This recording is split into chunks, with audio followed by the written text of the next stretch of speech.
ওখানে জঙ্গি কার্যকলাপ করেন, সুন্দর নিরাপদে বর্ডার পার করে এ রাজ্যে এসে দুধে ভাতে এই জঙ্গিরা আশ্রয় নেয়। দক্ষিণ 24 পরগনায় 18.17 সীমান্তবর্তী এলাকাগুলোয় অস্বাভাবিক জনসংখ্যা বৃদ্ধি। বর্ধমান 11.92, মুর্শিদাবাদ 21.09, মালদা 21.21, বীরভূম 16.15, উত্তর 24 পরগনা 23.15। এই যে জাতীয় গড়ের চাইতে ডবলের বেশি জনসংখ্যা বৃদ্ধি, অর্থাৎ 50 বা 53% জনগণনা বৃদ্ধি, এটা শুধু জন্মের বৃদ্ধির জন্য হতে পারে না। অবৈধ ইমপ্লিমেন্টেশন এটার জন্য দায়ী এবং এটার জন্য সরকার এগুলোকে প্রোৎসাহিত করছে। বিভিন্ন জায়গায় তারা আসলেই আধার কার্ড পেয়ে যাচ্ছে। পশ্চিমবঙ্গে বাম সরকারের সময় যদি এরা সেফ শেল্টার বা মরুদ্যান হয়ে থাকে, আজকে মমতার সরকারের সময় এরা সেফেস্ট শেল্টার পাচ্ছে। ধুবড়ী জেলায় মুসলিম জনসংখ্যা বৃদ্ধি হয়েছে 70 থেকে 80%। এটা কি আপনার মনে হয় স্বাভাবিক? হিন্দু বাঙালির আর বঙ্গোপসাগরে ঝাঁপ দিয়ে মরা ছাড়া কোনো রাস্তা নেই। কারণ আর শ্যামাপ্রসাদ মুখার্জিও নেই, আর শরৎচন্দ্র চট্টোপাধ্যায়ও নেই, আর নেই বাংলার অবশিষ্ট ভূখণ্ড। বাঙালি, হিন্দু বাঙালি বঙ্গোপসাগরে ঝাঁপ দিয়েও বাঁচতে পারবে না। আমি আপনাকে বলছি, বঙ্গোপসাগরটাও আমাদের আর পুরোপুরি নেই, ওটা দখল হয়ে গেছে। আমি বলছি ওই হুমায়ুন কবিরকে আমার বিরুদ্ধে মামলা করে নেবেন। যে আপনি যে কথাগুলো বলছেন, সতর্ক হয়ে যান, সতর্ক হয়ে যান। গণ অভ্যুত্থান হবে, যত বেশি হিন্দু ধর্মকে গাল দিতে পারবেন আপনি তত বেশি হিন্দু ধর্মনিরপেক্ষ, আর অপর ধর্মকে যত তোলাই দিতে পারবেন আপনি ধর্মনিরপেক্ষ। দেখুন, এটা কিন্তু মানে আমাদের যারা অনুপ্রবেশ হয়নি বলে যে পলিটিক্যাল পার্টির নেতারা, তৃণমূল, কংগ্রেস, সিপিআইএম, যারা বারবার ক্লেম করেন যারা অনুপ্রবেশ নিয়ে যে সরকার প্রশ্ন তোলে, স্ট্রিক্ট সিদ্ধান্ত নেয়, সিএ এনআরসি করার পক্ষে সওয়াল করে, তাদের যারা কাঠগড়ায় দাঁড় করান, তাদের কাছে একটা শিক্ষণীয় দিক যে অনুপ্রবেশটা পলিটিক্যাল ইন্টারেস্টে কিভাবে মূলত পশ্চিমবঙ্গের মাটিতে কিভাবে এটাকে বিগত সরকার এবং এই সরকার এটাকে প্রত্যেকটা মুহূর্তে এন্ডোর্স করছে। আমি আপনাকে পরিষ্কার বলছি যে গত কয়েকদিন আগে যে বাংলাদেশে একটা অস্থির পরিস্থিতি, তারপরে কিন্তু শেখ হাসিনা মানে শক্ত হাতে জামাত নামক সংগঠন, কারণ এন্টার ব্যবস্থাটাই কিন্তু দেখবেন ছাত্রদের মুভমেন্টটার ভেতরে আড়ালে কিন্তু একটা মুখ ছিল, সেটা ছিল ভারত বিরোধী মুখ, এবং এই এন্টার প্রসেসটা ছিল জামাতদের দ্বারা, এবং সরকারকে উৎখাত করে ভারত বিরোধী একটা সরকার তৈরি করা একটা বিশাল সুপরিকল্পিত চক্রান্ত ছিল, যেটা ধরে ফেলেছে হাসিনা। শুধু নয়, আপনারা জানেন জামাত নিষিদ্ধ হওয়ার পরে ওখানে জামাতপন্থীদের উপর যখন রেড করছে সরকার, যেটা চিরাচরিত 2014 পর থেকে বা তারও আগের থেকে তৎকালীন বাম সরকারের সময়, যে ওখানে জঙ্গি কার্যকলাপ করেন, সুন্দর নিরাপদে বর্ডার পার করে এ রাজ্যে এসে দুধে ভাতে এই জঙ্গিরা আশ্রয় নেয়। আপনি জানেন শেখ মুজিবুরের হত্যাকারী 20 বছর বাংলায় লুকিয়েছিল, শুধু নয় তিনি এখানে বিয়ে করে সংসারও পেতেছিল, একটা কেউ ধরেনি। আমাদের গোয়েন্দা রিপোর্টের ভিত্তিতে 2014 পরে গোয়েন্দা রিপোর্টের ভিত্তিতে বাংলাদেশে ঘুরতে গিয়ে ধরা পড়ে এবং সেখানে ফাঁসি হয়। ভাবতে পারছেন কত বড় আমাদের ফেলিওর। আমি আপনাকে পরিষ্কার বলছি যে এই অনুপ্রবেশটা মানে এটার জন্য একটা কি রোমাঞ্চকর গল্পের মতন। যারা বিরোধী থাকে তারা অনুপ্রবেশ নিয়ে কথা বলে, সরকারে চলে আসলে তারা অনুপ্রবেশ বলে না, একটা অনুপ্রবেশ হয়নি। আমি আপনাকে বলছি যে বুদ্ধদেব বাবু 11ই অক্টোবর 1992 সালে লিখলেন গণশক্তিতে যে 1971 থেকে 77 হয়ে 92 পর্যন্ত বিএসএফের হাতে 2,35,529 জন বাংলাদেশি শনাক্তকরণ করা হলো, তাদের তাড়িয়ে দেওয়া হলো। জ্যোতিবাবু লিখছেন, জ্যোতিবাবু, এবং এই বাংলাদেশিদের মধ্যে 67,472 জন হিন্দু আর 1,64,132 জন মুসলমান। কে লিখছেন? জ্যোতিবাবু। তার দলের একজন ব্রাহ্মী সাংসদ ইন্দ্রজিৎ গুপ্ত, তাছাড়া ভূপেশ গুপ্ত বারবার চিঠি দিয়ে এই বাংলাদেশি অনুপ্রবেশকারীদের কথা তুলেছেন, এবং তার মধ্যে সিংহভাগ মুসলমানদের কথা। শুধু তাই নয়, 2004 সালের 14 জুলাই তৎকালীন লোকসভায় কংগ্রেসের স্বরাষ্ট্র প্রতিমন্ত্রী শ্রীপ্রকাশ জয়সওয়াল বলছেন ভারতে 1,20,53,940 জন বাংলাদেশি অনুপ্রবেশকারী আছে। আমার কথা হচ্ছে যে এরা কিন্তু কেউ বিজেপির নয়, যারা আজকে বিজেপিকে কাঠগড়া দাঁড় করাচ্ছে যে অনুপ্রবেশ ইস্যুতে ধর্মীয় মেরুকরণ চাইছে। আমি বলছি এরা প্রত্যেকেই ছিল হয় মাম, নয় কংগ্রেসের তৎকালীন স্বরাষ্ট্র প্রতিমন্ত্রী, বুঝুন। তাছাড়া 2006-এ 2005-06 মমতা ব্যানার্জি সংসদে কি করেছিল? পশ্চিমবঙ্গে 1 কোটির উপরে বাংলাদেশি কুড়ে কুড়ে পশ্চিমবঙ্গকে খাচ্ছে, বামফ্রন্টকে দিনের পর দিন বেআইনিভাবে ভোটে জেতাচ্ছে। সেই মর্মে তিনি পদত্যাগপত্র সমেত একগুচ্ছ কাগজ এবং এনআরসির দাবিতে তৎকালীন স্পিকারের মুখে কাগজ ছুঁড়ে মেরেছিল। মনে আছে এই ছবিটা? আপনার প্রত্যেকের পিসিআরে আছে।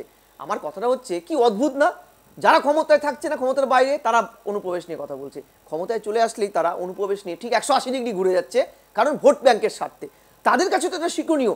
আজকে বাংলা হচ্ছে বিগ করিডোর, ভারতবর্ষের সবচাইতে বেশি অরক্ষিত ইন্টারন্যাশনাল বর্ডার হচ্ছে বাংলা, কারণ পশ্চিমবঙ্গের বিগত সরকার বা এই সরকার তারা এই বর্ডারটাকে সুরক্ষিত করতে, ফেন্সিং করতে একটুকু জমি দেয়নি, অসহযোগিতা করেছে। শুধু তাই নয়, 50 কিলোমিটার যে বর্ডারটা বিএসএফের আন্ডারে চলে যাবে, এই চোরা শিকারি, গরু পাচার, বালি পাচার থেকে শুরু করে ইন্টারন্যাশনাল যে করিডোর জাল টাকার, সেটা আটকাতে যে বিএসএফের কাছে 50 কিলোমিটারের অধিকার দেওয়ার কথা ছিল, ভারতের সব সরকার মেনেছে এক্সেপ্ট ওয়েস্ট বেঙ্গল গভর্নমেন্ট। কিসের স্বার্থে? স্বার্থটা হচ্ছে এই যে শাহজাহান বাংলাদেশের নাগরিক, এই যে জেসিপি, এই যে হামিদুল, এরা যে বর্ডারে দাঁড়িয়ে কালো টাকা, বেআইনি অর্থ, ব্ল্যাক মানি, জাল টাকার নোটের কারবার করে। আপনারা জানেন গত পরশু দিনের যে রিপোর্ট পশ্চিমবঙ্গ সরকারের, সেখানে বলছে নয়া জামতারা তৈরি হয়েছে চোপড়ায় বর্ডারে। ভারতের অর্থনীতিটাকে, ভারতের অভ্যন্তরীণ সুরক্ষাটাকে কুড়ে কুড়ে খাচ্ছে যারা এখন ভারতের সেফ শেল্টার পাওয়ার জন্য বিএসএফের ওপর হামলা করছে।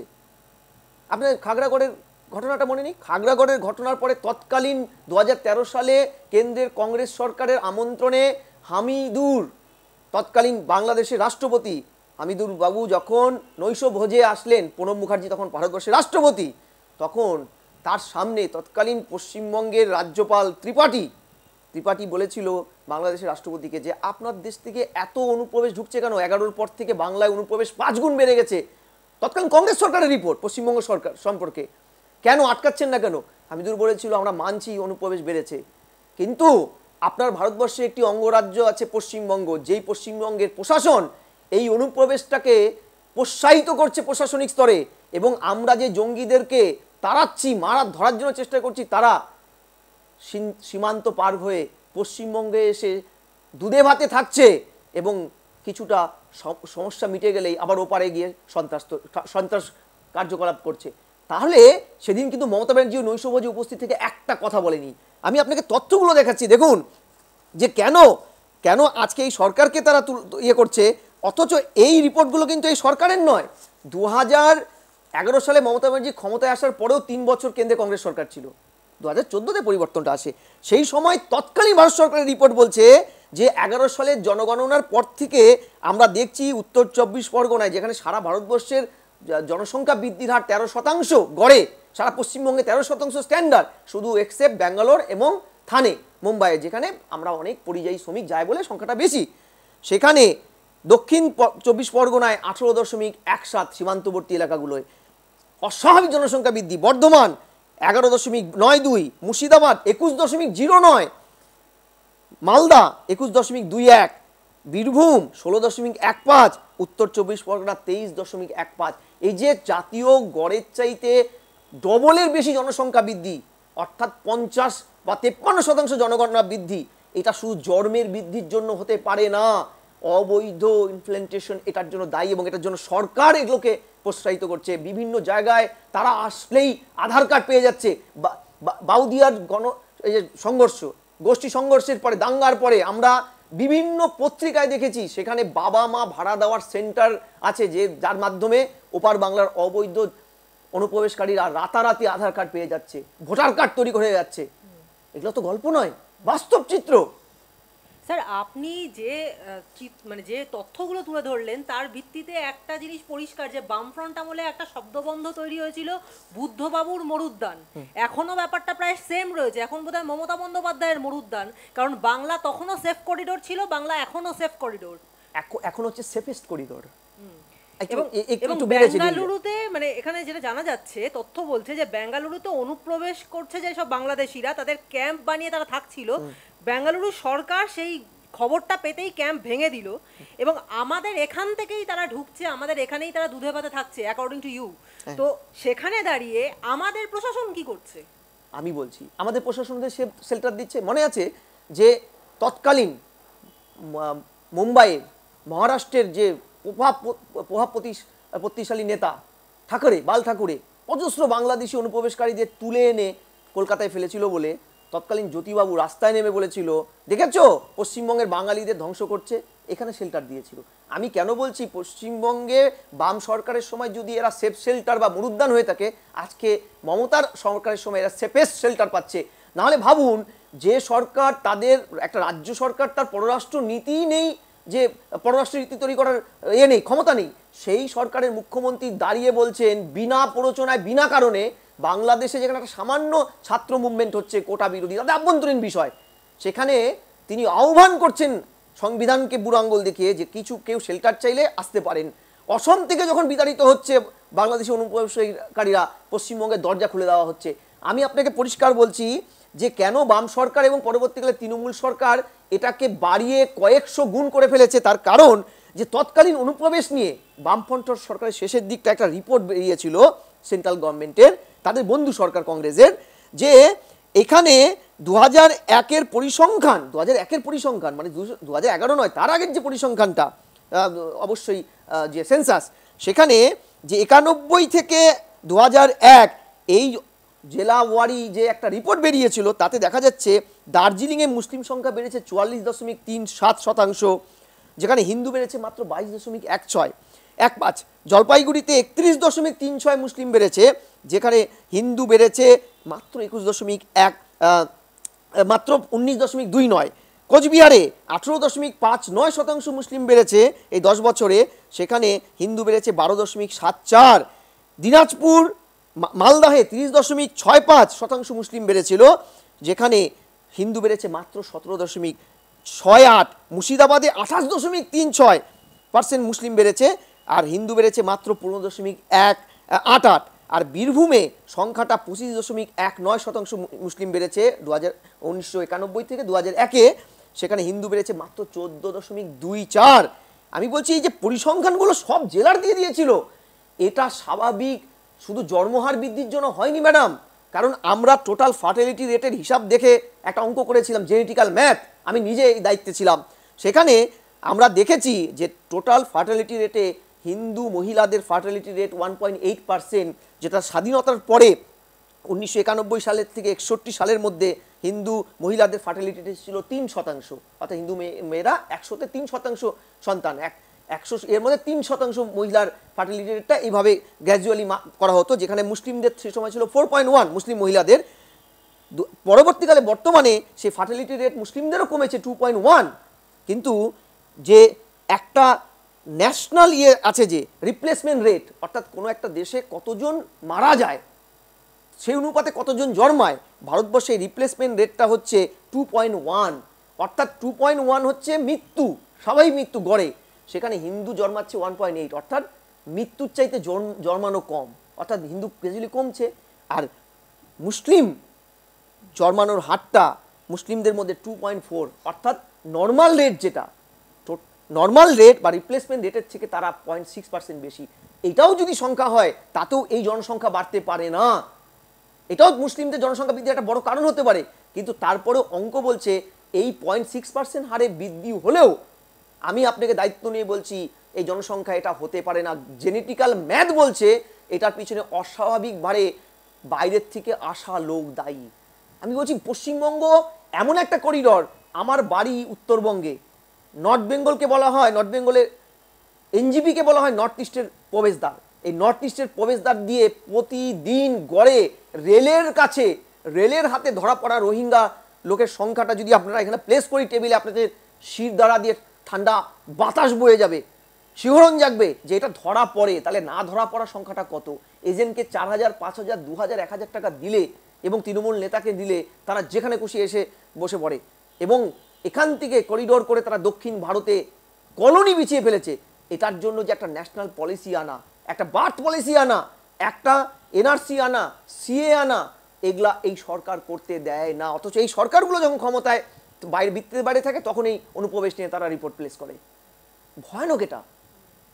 স্যার আপনি যেটা বলছেন মানে সেই ভিত্তিতেই প্রশ্নটা আসে যে রোহিঙ্গা অনুপ্রবেশকারীরা যারা ঢুকছে, মানে আপনি বলছেন যে যারা ধরা পড়ে, ধরাটা খুব কম পার্সেন্ট পড়ে কিন্তু তাও এত বেশি, তাহলে যারা ধরা না পড়ে ঢুকছে তারা তার মানে কতখানি, এবং ফলে যেটা হচ্ছে যে আমাদের আমরা দেখতে পাচ্ছি আশপাশের এরিয়ায় জনবিন্যাস বদলে যাচ্ছে, যেখানে শুধুমাত্রই হিন্দু প্রধান এরিয়া ছিল সেখানে প্রচুর মুসলিমদেরকে ঢুকতে দেখছি, যারা কিন্তু বাঙালিও নয়, বাংলা ভাষাও তারা বলতে পারে না, তো ধরাই যায় যে তারা রোহিঙ্গা অনুপ্রবেশকারী।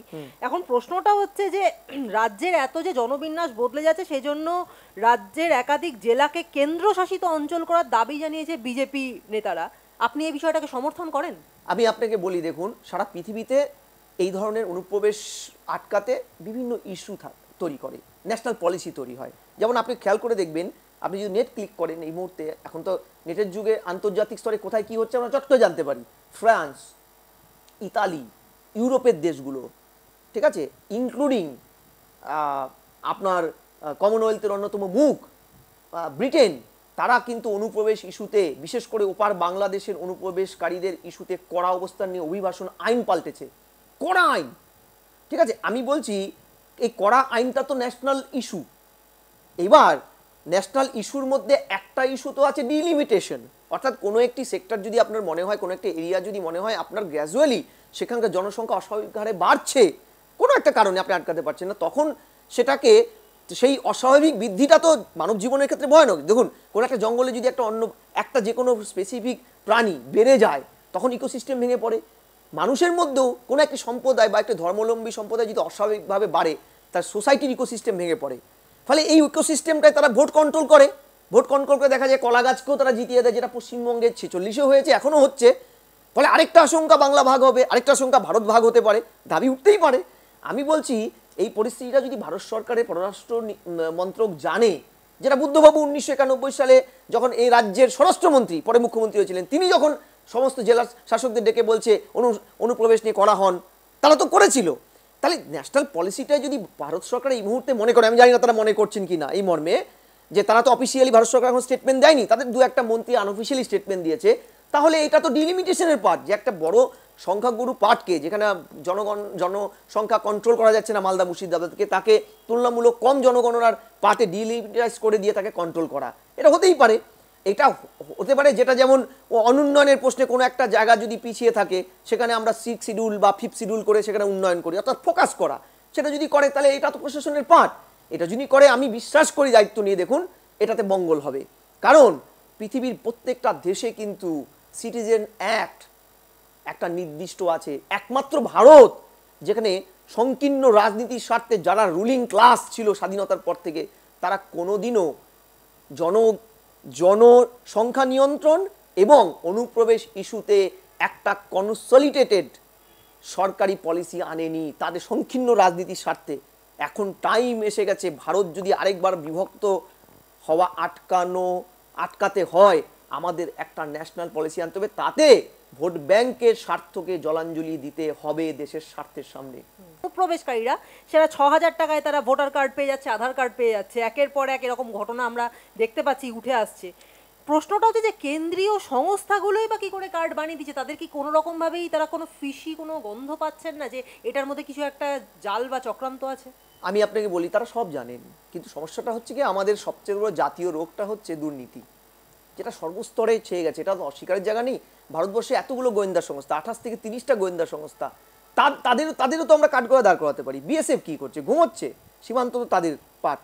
28 থেকে যে দেশের 27 থেকে 28টা আন্তর্জাতিক স্বীকৃত সম্পন্ন দারুণ গোয়েন্দা সংস্থা আছে ইডি সিবিআই এর মতন, তারা এই অনুপ্রবেশটা ঠেকাতে পারছে না কেন? প্রশ্ন একটা। দ্বিতীয়, ভারতবর্ষ স্বাধীনতার পরে এখনো পর্যন্ত ভারতবর্ষের সিটিজেনদের জন্য কমন একটা আইডেন্টি কার্ড তৈরি হলো না কেন?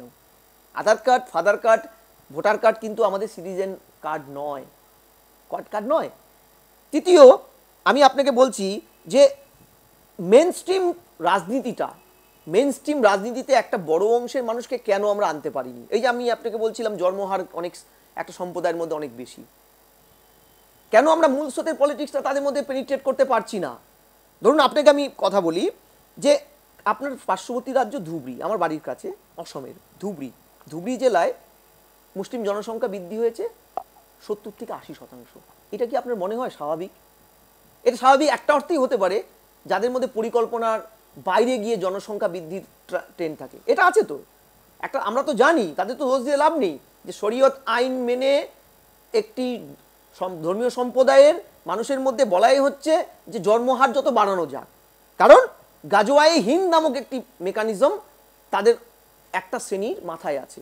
এবার সাধারণ মানুষ তাদের ক্রিয়নক পুতুল, তারা তো অত কিছু জানছে না। তারা জানছে যে ঈশ্বরের দোহাই দিয়ে, তাদের উপাসনার দেবতার দোহাই দিয়ে একটা শ্রেণী তাদের সংকীর্ণ চরিতার্থ করছে চরিত্র, এবং জনবিন্যাস পাল্টে দিয়ে পরবর্তীকালে কন্ট্রোল করতে চাইছে জনগণের, যেটা 46-এ বাংলায় হয়েছিল। আমি বলছি সরকার তাহলে বসে আছে কেন? সরকার পেনিট্রেট করতে পারছে না কেন? আমি আপনাকে বলি, নওগাঁ জেলা ন্যাশনাল অ্যাভারেজ যেখানে 43%, সেখানে নওগাঁ জেলায় সুপারফাস্টেনের মতন জনসংখ্যা বৃদ্ধি হচ্ছে মুসলিমদের মধ্যে। তাহলে আমরা অ্যাওয়ারনেস প্রোগ্রামগুলো কবে আনবো? আমাদের ন্যাশনাল পলিসি কবে ঢোকাবো সেখানে? প্রয়োজন হলে চীনের মতন জন্ম কন্ট্রোলের জন্য বিধি আনতে হবে, ইনসেন্টিভ আটকাতে হবে যাদের দুজনের সন্তানের বেশি সন্তান আছে। আর অনুপ্রবেশ ইস্যুটায় আমি বলছি এটা অল আউট মেকানিজম আনতে হবে সরকারকে, যে সরকার কেন্দ্রে থাকুক। তাতে যদি রাজ্য সরকার বা কোনো সরকার এটার পথে বাধা হয়, আমি বলছি অন্ধের মতন, একচোখা হরিণের মতন তাদের বিরুদ্ধে ব্যবস্থা নিতে হবে। কারণ এটা জাতীয় স্বার্থ। মনে রাখবেন, এদেশের মূল স্রোতের যে মুসলিম সম্প্রদায়ের লোক যুগ যুগ ধরে আছে, তাদের সন্তানদেরও চাকরি কিন্তু খাচ্ছে অনুপ্রবেশকারী মুসলিমরা। তাহলে এই রোহিঙ্গা অনুপ্রবেশ আটকানো সম্ভব কেমন করে? মানে আগামী দিনে যা পরিস্থিতি দেখা যাচ্ছে যে হিন্দুদেরকেই তো পশ্চিমবঙ্গ থেকে পালিয়ে যেতে হবে। মানে যেরকম পরিস্থিতি তৈরি হয়েছিল একসময় কাশ্মীরে, কাশ্মীরি হিন্দু পণ্ডিতদেরকে সেখান থেকে পুরো একদম বিতাড়িত হতে হয়েছিল, আর গোটা কাশ্মীরটা চলে গেছিল ইসলামী সম্প্রদায়ের হাতে। সেরকম বাংলাও তো এখন, মানে বাংলা বলা ভুল, পশ্চিমবঙ্গ তো এখন হিন্দুদের জন্য একটা ভয়ঙ্কর জায়গা হয়ে উঠছে যেখানে তারা সেফ নয়। হ্যাঁ, আমি আপনাকে পরিষ্কার বলছি যে প্রশ্নটা হিন্দু মুসলমানের চাইতেও বড় হচ্ছে জাতীয় ইন্টারেস্ট। কারণ ভারতবর্ষে শুধু হিন্দু মুসলমান থাকে না, ভারতবর্ষ একটা মিলন তীর্থ, কবির ভাষায় সব সম্প্রদায়ের লোক থাকে।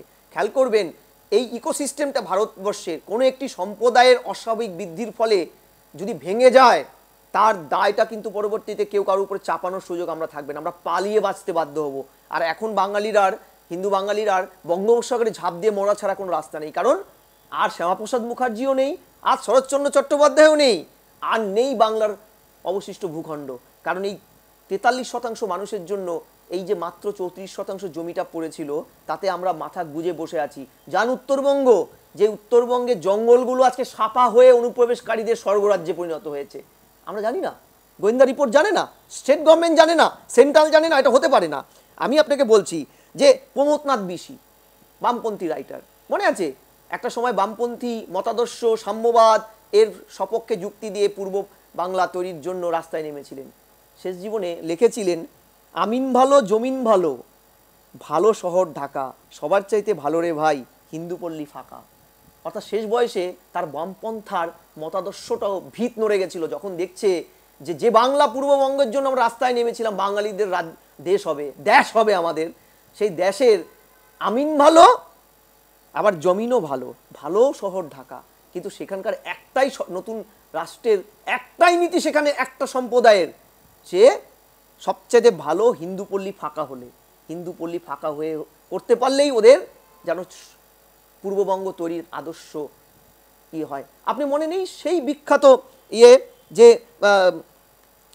ঢাকা বিশ্ববিদ্যালয়ের অধ্যাপক আব্দুল বরকত, তার political agriculture land water bodies in বাংলাদেশে পরিষ্কারভাবে লিখেছে, আমার আপনার কথা নয়, কোনো বিজেপির কথা নয়।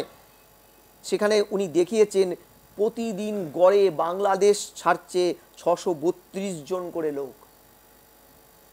বাংলাদেশ ছাড়ছে, এটা এদের মধ্যে হিন্দু একটা বড় অংশ, জমিন দখলে যাচ্ছে। আর বেআইনিভাবে কতজন ঢুকছে মুসলিম সম্প্রদায়, এটা তো বলার অপেক্ষা রাখে না। এটা আমার কথা নয়, বাংলাদেশ সরকারের একটি চালিত সরকারের একটি বিশ্ববিদ্যালয়ের অন্যতম একজন গবেষক অধ্যাপক লিখেছিল। আমি আপনাকে বলছি যে ভূপেশ গুপ্ত, গুলজারিলাল নন্দ, বাসুদেব আচার্য, শ্যামল চক্রবর্তী বাম নেতা, প্রশান্ত চট্টোপাধ্যায়ের মতো সিপিআইএমের বাগ্মী নেতা বারবার এই প্রশ্নগুলো করেছিল। এটা কোনো বিজেপির নেতা করেনি যে তারা সাম্প্রদায়িক ডিভিশন। এই বাস্তব সত্যটাকে স্বীকার করার সময় এসেছে রাজনীতির রঙের বাইরে গিয়ে। তা না হলে আগামীতে বাঙালি, হিন্দু বাঙালি বঙ্গোপসাগরে ঝাঁপ দিয়েও বাঁচতে পারবেন, আমি আপনাকে বলছি। বঙ্গোপসাগরটাও আমাদের আর পুরোপুরি নেই, ওটা দখল হয়ে গেছে।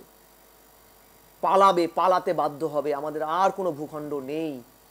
স্যার, আপনি এক্ষুনি একটা প্রমথনাথ বিশির যে কবিতা বলেন সেখানে একটা লাস্ট লাইন বললেন যে হিন্দু পল্লী ফাঁকা। তো সেই হিন্দু পল্লী ফাঁকার মানে হিন্দুদের জনসংখ্যা একেবারে পুরো শূন্যতে এসে নেমেছে। সেখানে আমাদের এখানেও প্রায় সেই অবস্থাই হচ্ছে, কোনো কোনো জায়গায় হিন্দু জনসংখ্যা কমে আসছে, মুসলিম জনসংখ্যা বেড়ে যাচ্ছে। আর সেরকমই একটা জায়গা হচ্ছে মুর্শিদাবাদ, যেখানে বিজেপি বিধায়কের ঠ্যাং ভেঙে দেওয়ার হুমকি দিচ্ছে কবির, তৃণমূলের বিধায়ক মানে ওই হুমায়ুন কবির।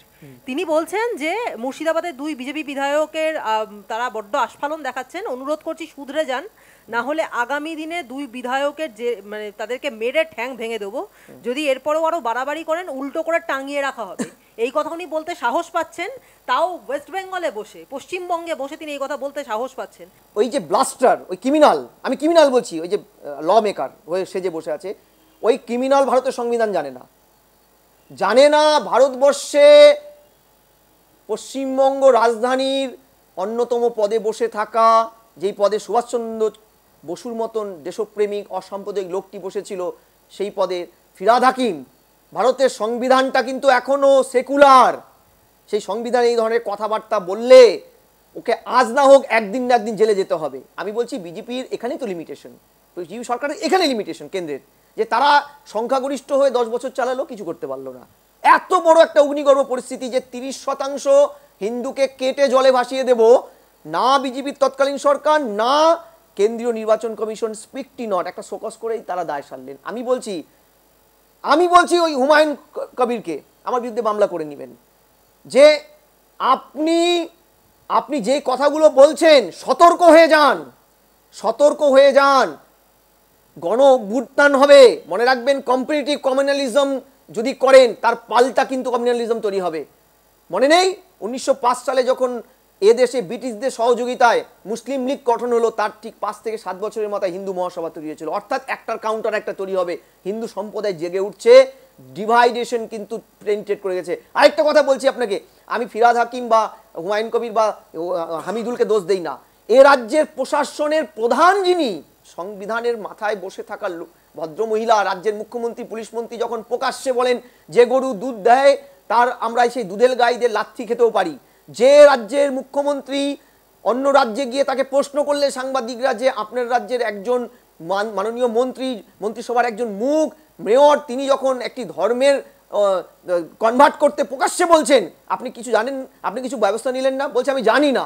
তখন আমাদের মনে হয় সেই পুরনো কথা, বাংলাদেশ যখন তৈরি হয় না, তখন সেখানে কি হতো জানেন, দেওয়ালে দেওয়ালে লেখা থাকতো।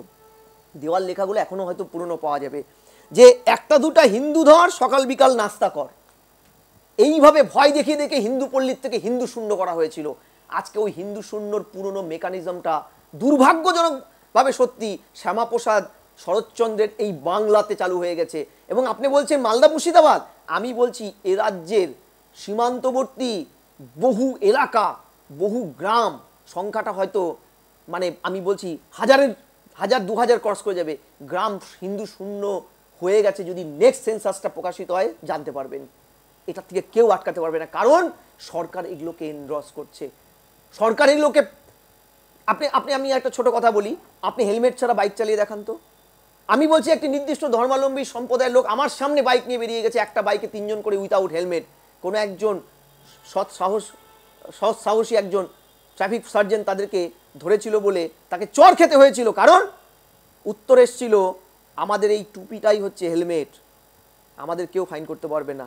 অর্থাৎ সরকার যখন একটা সম্প্রদায়ের মানুষকে এই ক্রিমিনালাইজেশনের মদত দেয়, আমি তাদেরকে দোষ দিচ্ছি না, তাদের উৎসাহিত করছে, তখন ভয় হয় যে ওই 1-2টো সেই দেওয়াল লিখনটা, 1-2টো হিন্দু ধর, সকাল বিকাল নাস্তা কর, এটাই কি অচিরে সত্য হবে না তো এই বাংলায়? স্যার, আপনি যে কথাটা বললেন সেটার সূত্র ধরেই একটা প্রশ্ন করি, যে মুসলিম না হয়ে দুর্ভাগ্য, মানে মুসলিম না হয়ে জন্মানো মানেই দুর্ভাগ্য, এমন মন্তব্যই তো ফিরহাদ হাকিম করেছিলেন। এবং এর জন্য তার কাছে আইনি চিঠি গেছে যে ক্ষমা না চাইলেই মামলা হবে। এবং তৃণমূল এখনো দাবি করছে যে এই বক্তব্য ফিরহাদের ব্যক্তিগত। কি বলবেন? মানে তৃণমূল দলটা কেমন জানেন তো, চুরি করবে দলের মদতে, ধরা পড়লেই ব্যক্তিগত। আমার কথাটা হচ্ছে সংবিধানের 51 এর উপধারায় পরিষ্কার বলা আছে প্রত্যেকটা জনপ্রতিনিধির সরকারের দায়িত্বই হচ্ছে এবং বিরোধীদেরও দায়িত্ব হচ্ছে বিজ্ঞানসম্মত রাষ্ট্র গঠনকে উৎসাহিত করা। সংবিধান বলছে, সংবিধান ধর্মনিরপেক্ষতা বলেছে, ধর্মনিরপেক্ষতার সংজ্ঞায় পরিষ্কার বলা আছে সংবিধানে সব ধর্মকে সমানভাবে সমান চোখে দেখতে হবে, শুধু নয় যারা ওই পদে বসে থাকবে তারা কোনো রকম বিরুদ্ধাচরণ করবে না। আমি বলছি ফিরহাদ হাকিম কবে থেকে ধর্মগুরু হয়ে গেলেন? তিনি তো পদে বসে আছেন, সরকারে বসে থাকা কোনো পদে বসে থাকা কোনো লোক যখন কোনো একটি ধর্মাবলম্বী গোষ্ঠীর হয়ে একচকা হরিণের ভূমিকা নেয়, তিনি সরাসরি ধর্ম বিরোধী, সংবিধান বিরোধী কথা বলে। এটা কি মমতা ব্যানার্জি জানেন না?